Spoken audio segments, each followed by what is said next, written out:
Bem-vindos a mais um programa Mulher Fora da Caixa. Eu estou aqui na UNB, Universidade de Brasília, uma das universidades mais renomadas do Brasil. Eu vim conversar com a Juliana Martinelli, uma jovem de 29 anos, considerada pela Forbes uma das jovens mais promissoras do nosso país.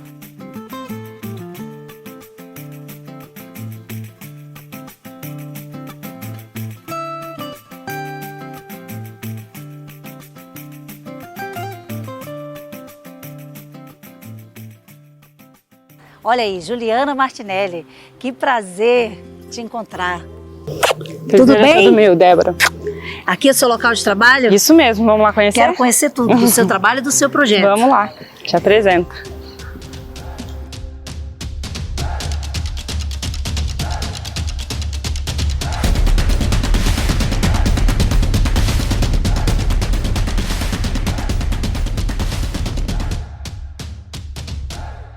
Juliana Martinelli, considerada pela Forbes uma das jovens mais promissoras do Brasil antes dos 30. Como é que você foi parar na Forbes antes dos 30? Me conta isso. Foi uma surpresa, na verdade, né? A lista da Forbes que faz referência a esses jovens, né, que trabalham em várias áreas, aí eles separam por setor. Existe um processo de inscrição, mas também existe um mapeamento que eles fazem mais orgânico, né, desses jovens que estão chamando a atenção do mercado, e foi assim que foi a minha seleção, né? Eu não fiz nenhuma inscrição. Também tem o caso de alguns jovens que são indicados, né, por outras pessoas, então eu não sei exatamente como é que foi o processo de seleção. Eu recebi uma ligação, foi uma surpresa muito feliz, e aí eu represento, né, um pouco da mulher na indústria, né, e na indústria da construção civil, que a gente vê tão poucas mulheres empreendendo e tocando essa área, né? Então foi uma surpresa muito feliz para mim fazer parte dessa lista tão prestigiada. Você tem 29 anos. Isso, tenho 29 anos, mas saí com 26. Com 26? Isso. Meu Deus. E me conta por quê? Qual é o projeto que te levou para a Forbes? Eu tenho um projeto de impressão 3D na construção. É o primeiro projeto da América Latina, né? Somos pioneiros aqui na nossa região, desenvolvendo essa tecnologia. Começou dentro da universidade e foi se transformando numa empresa, e hoje é o que a gente trabalha mesmo, a aplicação dessa tecnologia na construção. Na construção civil, que é uma área basicamente dominada por homens. Isso. Você é engenheira? Sou engenheira eletricista, certo, né? Na minha área de formação, no começo do projeto eu cuidava da parte de desenvolvimento do maquinário, né? Da automação do maquinário e da idealização também do projeto. Mas hoje eu já estou bem integrada na parte de construção civil, de engenharia civil. Inclusive estou tentando fazer um mestrado nessa área, né? Para entender um pouco mais esse universo, já que o projeto hoje ele se identifica muito mais com a parte de construção, de materiais, de metodologias construtivas do que com o desenvolvimento do robô, que já está bem avançado. Só tem você de mulher? Na verdade, a nossa empresa ela surgiu com a maioria mulher. Então éramos 5 pessoas, dessas 5 pessoas, 3 eram mulheres. E hoje somos 3 mulheres, né, à frente aí da empresa. Então, Juliana, me explica o que são cidades inteligentes e sensitivas. Então, dentro da minha área de atuação, né, eu comecei a me aproximar muito do conceito de cidades inteligentes, que é a aplicação de tecnologia para a reconstrução das cidades, do ambiente que a gente vive, que a gente interage, né? Comecei a me aproximar um pouco dessa área, inclusive fiz um TCC na área de sensoriamento de cidades, né, um pouco diferente da parte de impressão 3D, e aí eu pesquisando um pouco sobre esse conceito de cidades inteligentes, eu sentia falta do aspecto humano das cidades. E aí eu descobri esse outro nome, né? Cidades inteligentes e sensitivas, que é quando a gente avalia também como é que as pessoas se relacionam com as cidades e o que a cidade pode dar de resposta para esse comportamento humano. Então, a impressão 3D ela também pode ser aplicada dentro desse conceito de cidades inteligentes e mais humanas. E existem cidades assim hoje no Brasil? Existem algumas cidades, sim, inclusive existe a Carta Brasileira de Cidades Inteligentes, que é para criar políticas públicas que incentivem as cidades a se tornarem cada vez mais inteligentes e humanas. Mas também é uma avaliação muito das pessoas, então são as pessoas que têm que sentir se a cidade delas é inteligente e sensitiva. Não é muito uma checklist que a gente pode fazer e o governo ir preenchendo aqueles requisitos e dizer simplesmente que a cidade é inteligente. Então a gente tem aí esses pontos que ainda são uma controvérsia para esse conceito. E esse é um conceito recente, imagino. Sim. E políticas públicas voltadas para essa área, como é que são? Existem algumas, como eu falei, existe a Carta Brasileira de Cidades Inteligentes, onde listam algumas iniciativas que o governo, né, os estados, os municípios, eles podem estar adotando para deixar a cidade mais humana mesmo, de melhor transitação. Aí entra a mobilidade, né? Então, ciclovias, ruas, carros, o que é o futuro, o que as pessoas querem, né? Ônibus, transporte público, também existe a parte de segurança. Então, tudo que a gente reclama, né, costuma reclamar de onde a gente mora, era para ter uma abrangência nessa Carta de Cidades Inteligentes. Você fez parte da Comissão de Jovens Empreendedores do BRICS? Isso, eu fui indicada, né, para integrar a Comissão de Juventude do BRICS. Inicialmente, né, era um evento que ia acontecer na Rússia, né, por conta do bloco econômico mesmo, cada vez acontece em um país. Infelizmente, por causa da pandemia, o evento presencial não aconteceu e o que acabou acontecendo foi uma interlocução entre esses agentes jovens, né, que fazem a diferença em seus países. Então a gente fez essa troca, né, conheceu projetos e tudo, mas infelizmente por conta da pandemia a gente não pôde ir passar essa semana mais imersiva, né, conhecer os projetos presencialmente. E até assim, desde que eu fui nomeada pela Forbes, eu tenho muito uma questão de levar os projetos também, principalmente projetos de mulheres empreendedoras, porque assim, eu sei que eles não conseguem reconhecer todos, então me senti com essa missão de fazer, como eu tinha essa oportunidade, né, de fazer esses outros projetos serem ouvidos. E eu fui também para esse projeto do BRICS com essa mesma intenção, além de apresentar o meu projeto, conseguir levar o que o Brasil está fazendo de diferente, como a gente está inovando, até porque nem sempre somos reconhecidos como um país que inova, mas temos muitas coisas legais acontecendo aqui.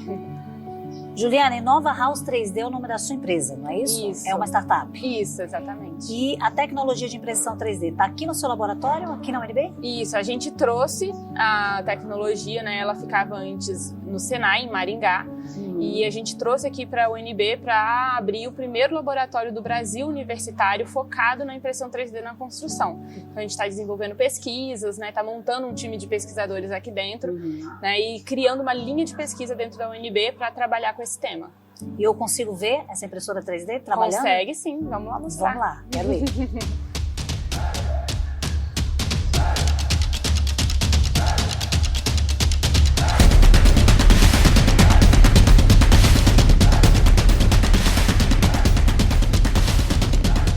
Juliana, então esse é o seu laboratório. Esse aqui que você faz tudo o que você precisa. Isso. Esse é o seu uniforme. E cadê o chapeuzinho de engenheira? Tá ali, deixa eu pegar. Quero ver.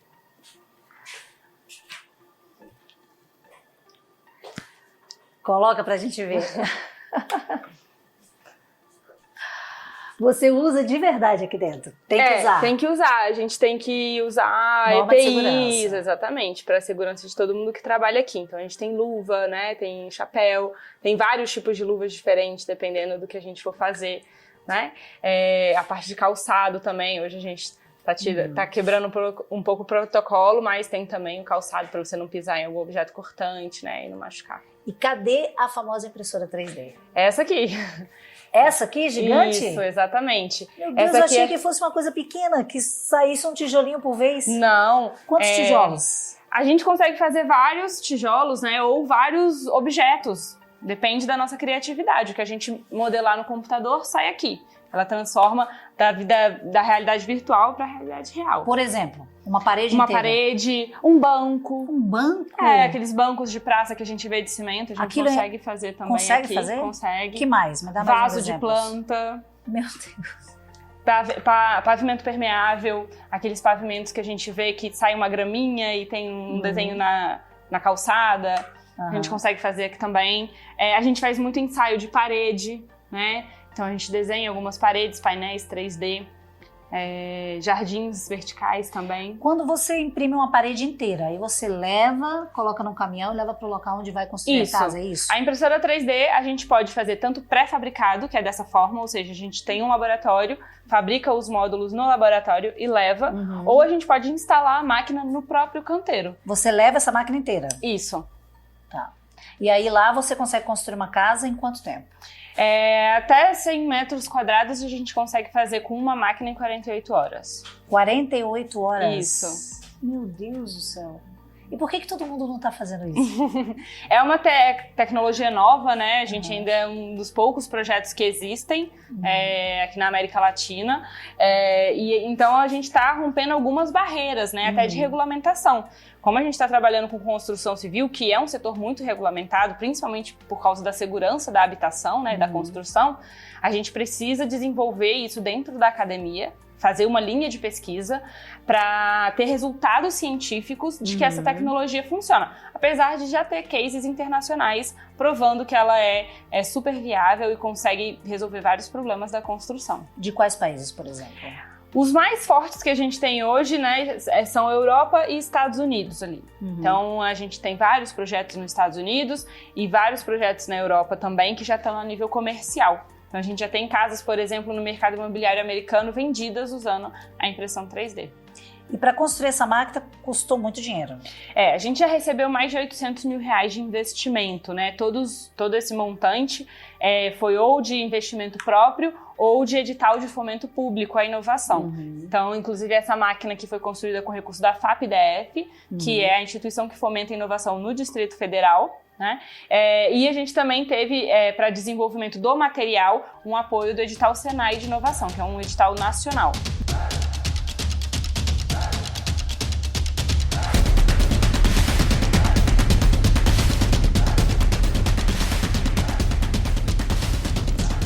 Meu nome é Marcos Honorato, eu sou engenheiro civil, professor na Universidade de Brasília. Atualmente eu trabalho com pesquisa na área de estruturas de concreto armado, estruturas de concreto protendido. E eu conheci a Juliana em 2016. Na verdade, eu conheci a fama da Juliana antes de conhecê-la pessoalmente. Eu tenho um grupo de pesquisa e alguns dos meus alunos me falaram em uma determinada ocasião, olha, eu tenho uma aluna da engenharia elétrica que está pensando em trabalhar com impressão 3D em concreto e alguma coisa ligada a casas populares. E esse comentário ficou ali guardado e mais adiante ela saiu numa matéria da revista Forbes e aí eu falei, essa aqui é a aluna lá da engenharia elétrica. E eu sempre quis encontrar com ela para conversar sobre o projeto dela assim, na universidade, mas eu encontrei a primeira assim, nas redes sociais, ali, por meio das mídias da Inova House 3D. Então, primeiro eu conheci ali a empresa dela e a gente conversou pela primeira vez em 2019, quando eu convidei ela para participar de um evento do meu grupo de pesquisa. Eu tenho um grupo que chama GTEC UNB, que é um grupo de estudos e tecnologias da engenharia civil. E eu convidei ela para dar uma palestra lá para os alunos. Nós fazemos um evento todo mês que chama GTEC Profissionais. E nós convidamos os profissionais de destaque aqui da cidade de Brasília para falar sobre trajetória acadêmica, vida profissional, empreendedorismo, das mais diversas áreas. E desde 2019 eu comecei a ter um contato mais direto com a Juliana, pensando ali sobre a impressão 3D. Em 2020, quando vem a pandemia, esse contato é meio interrompido e eu decido começar a estudar um pouco esse ambiente da construção digital na engenharia civil, né? Na construção civil diretamente. E aí eu falo para ela, olha, Juliana, eu estou começando a estudar aqui com o meu grupo a parte de impressão 3D, com estruturas de concreto especificamente. E ela me deu uma dica, falou, olha, professor, não começa do zero não, começa de onde eu estou agora, a gente pode se juntar e começar a estudar isso juntos. Então de lá para cá nós estamos trabalhando juntos aí já há mais ou menos 1 ano e meio, pelo menos em contato. Hoje nós trabalhamos já diretamente no Laboratório de Estruturas da Universidade de Brasília, né? E eu acho que a Juliana hoje representa bem essa nova mulher do século XXI, né? Que é uma mulher que sabe o que quer, sabe como quer e que dispõe da vida para realizar, para alcançar as ideias que a mente dela lhe sussurra, né? Então, eu acho ela uma pessoa extremamente corajosa, ela é talentosa, ela é dedicada, não tem um dia que ela não está lá no laboratório, ela também é generosa, né, em transmitir o conhecimento dela para os alunos que acompanham ela lá, é bastante inteligente e ela representa bem, eu acho que esse papel da mulher empreendedora, de que sabe onde quer chegar, de que tem uma ideia, de que persiste, de que sabe a necessidade que o mercado quer e embora apareçam algumas limitações e essas limitações dizem para ela, não, sai disso, vai para aquilo, ela insiste e ela sabe que a ideia dela vai dar certo. E agora eu também acredito que a ideia dela vai dar certo. Então eu acho que a Juliana é sim uma mulher fora da caixa e eu acho que essa caixa está ficando cada vez menor para ela.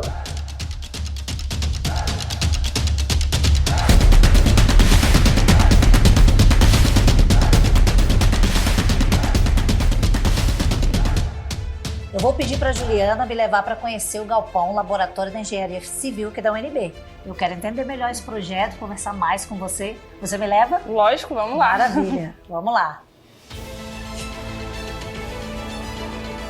Juliana, como é que chama esse local aqui, todinho? Aqui é o Laboratório de Hidráulica e Estruturas da Universidade de Brasília. É uma parte de laboratório do Departamento de Engenharia Civil. Agora me fala uma coisa, a sua parceria com a Cruz Vermelha, você tem uma parceria relacionada à construção de casas em Maceió, não é isso? Me explica esse projeto. Isso. Em 2020 eu firmei uma parceria com a Cruz Vermelha Brasileira para a gente conseguir entregar casas, habitações de interesse social, de forma mais acessível para a comunidade, para a população, né, que vive na extrema pobreza, ou seja, não atinge nem a renda mínima para entrar em programas habitacionais do governo. Então essas casas elas vão ser construídas utilizando a impressão 3D e a gente vai fazer por meio da Cruz Vermelha a doação dessas unidades habitacionais. E esse ano, na verdade no ano passado, né, a Prefeitura de Maceió comprou esse projeto, ela ficou apaixonada, né, o prefeito de Maceió ficou apaixonado pela ideia e a gente selecionou uma comunidade para estar recebendo as primeiras 20 casas construídas no Brasil com essa tecnologia. Que incrível!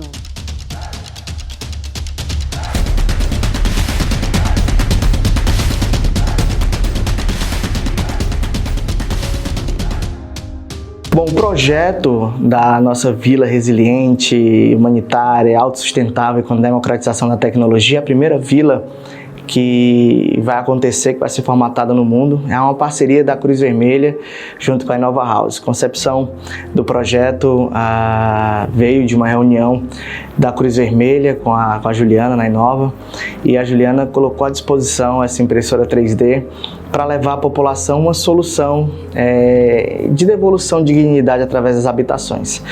A Juliana é uma pessoa muito capacitada e juntou com a maior instituição de ajuda humanitária do mundo. A gente acreditou nesse potencial que ela tem e principalmente nessa solução, né, para a sociedade.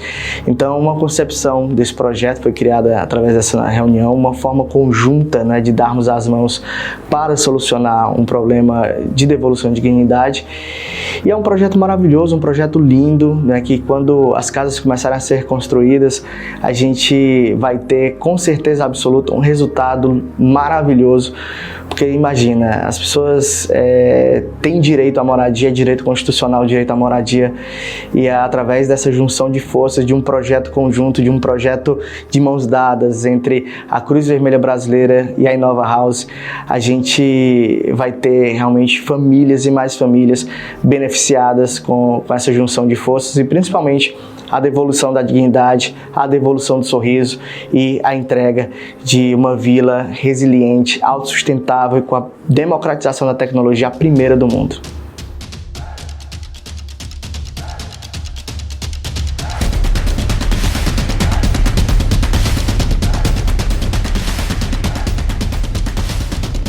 E essa tecnologia já tem em outros locais? Já. A tecnologia ela surgiu nos Estados Unidos, mas foi mais desenvolvida e foi assim que ela se popularizou na China. Só que hoje os principais polos de desenvolvimento de projetos desse tipo de tecnologia são na Europa e nos Estados Unidos. E aqui no Brasil? Aqui no Brasil a gente tem o nosso projeto hoje e a gente tem algumas propostas dentro de universidades ou algumas indústrias que estão começando a conhecer essa tecnologia e querendo investir nisso. E o que você imagina para daqui a 5 anos? Daqui a 10 anos? Como você se imagina? Onde vai estar o seu projeto daqui a 10 anos? É difícil um pouco de falar, né? Mas o meu sonho é que a gente consiga realmente estar entregando as vantagens da impressão 3D para a população, né? E aí, deixando a habitação algo mais acessível, para a gente reduzir todos os problemas habitacionais que a gente tem, principalmente o déficit habitacional. O que te fez na vida encabeçar um projeto social tão importante quanto esse? Em 2014, eu pude experimentar de perto uma realidade muito dura, que foi do Haiti. O Haiti, em 2010, passou por um terremoto e em 2014 o país ainda não tinha conseguido se reconstruir.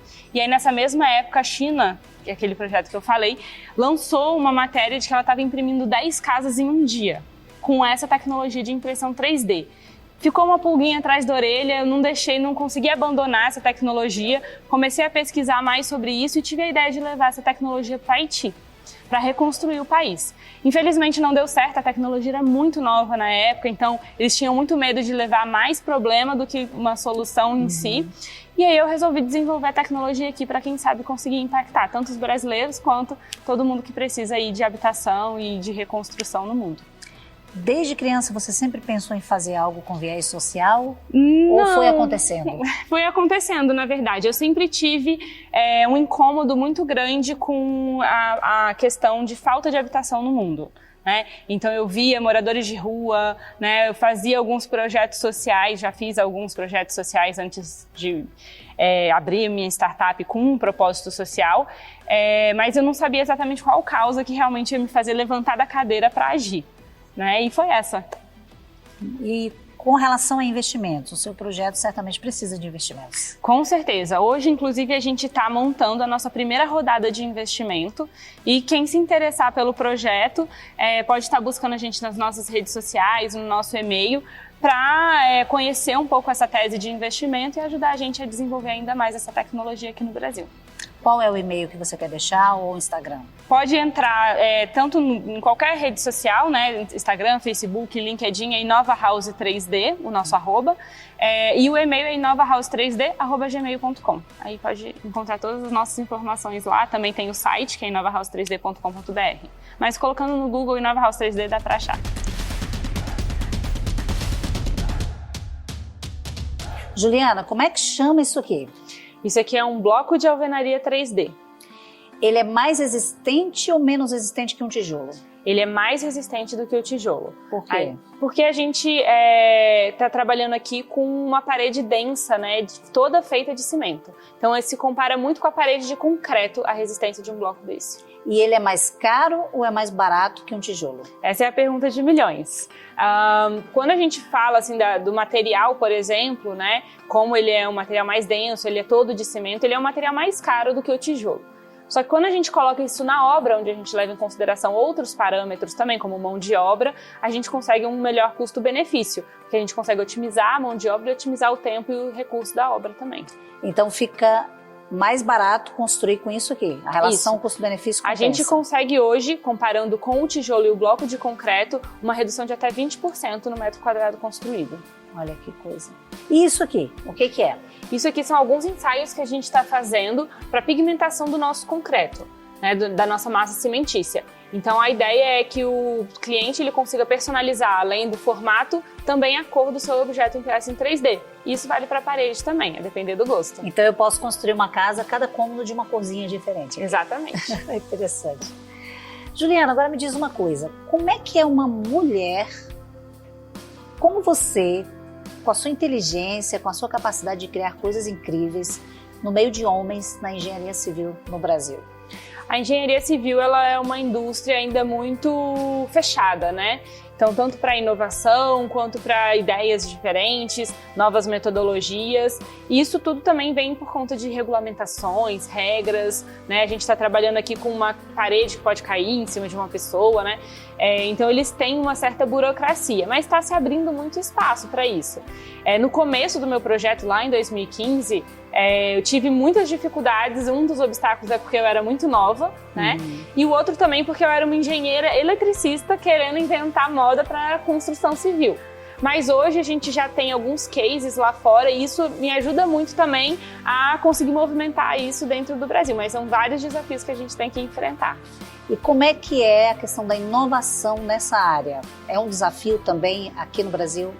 A gente tem um universo aqui no Brasil até de investimento, de indústria, que não gosta muito de tomar risco, né, que a gente chama. Eles ainda são muito conservadores e quando a gente apresenta uma solução muito disruptiva, ainda existe uma dificuldade desses investidores e dessas empresas de apostarem nessa solução. Então a gente vê lá fora empresas ganhando milhões de dólares de investimento e a gente ainda engatinhando aqui para conseguir convencer empresários e empresas da indústria da construção de investirem para que a gente possa crescer também com um projeto que nasceu no Brasil. Ele é todo nacional, desde a máquina, o material, as pessoas que trabalham aqui. Então isso é importante também até para o desenvolvimento. Imagina se eu trago uma máquina de fora, um material de fora, eu tenho que trazer a mão de obra de fora também. E fazendo tudo aqui no Brasil a gente consegue adaptar para a nossa indústria, para os nossos problemas. Juliana, você sendo tão jovem e já tão bem sucedida com projetos, que mensagem você gostaria de deixar para as jovens brasileiras que querem seguir uma carreira interessante como a sua? O que você poderia deixar para elas? Eu sempre acreditei muito no potencial do sonho, né? Então, às vezes a gente acha um pouco besta, né? É coisa de criança. Antigamente a gente perguntava, o que você sonha ser quando crescer? E aí a gente cresce e perde um pouco essa motivação do sonho. Então, alimentem os sonhos de vocês, né? Eu acho que isso é muito importante e arrisquem, né? Não espera estar 100% pronta ou se compare com as pessoas que estão ao seu redor. Eu acho importante isso. Arrisca, tenta, vai que dá certo, né? Ou não, você já tem. Então acredita no seu sonho e em você. Excelente.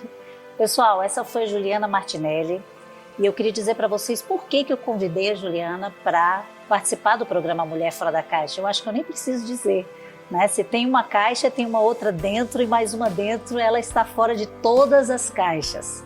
A Juliana é incrível, tem um projeto fantástico. É uma jovem com conteúdo intelectual muito grande e, sobretudo, com conteúdo humanitário, porque o que a levou a fazer isso foi a preocupação com a causa da moradia, a causa habitacional, especialmente quando ela esteve no Haiti, foi o vetor que fez com que ela refletisse sobre tudo isso. Então, é uma honra para mim poder entrevistar uma jovem de 29 anos que esteve na Forbes, que tem um projeto tão sensacional e que devota a sua vida a construir algo de valor para a sociedade. Então você é uma mulher completamente fora da caixa. Eu desejo que você tenha muito sucesso, as portas se abram para o seu projeto e que muitas mulheres que estão assistindo esse programa se inspirem na Juliana. Mulheres reais inspirando mulheres reais. Maravilhoso.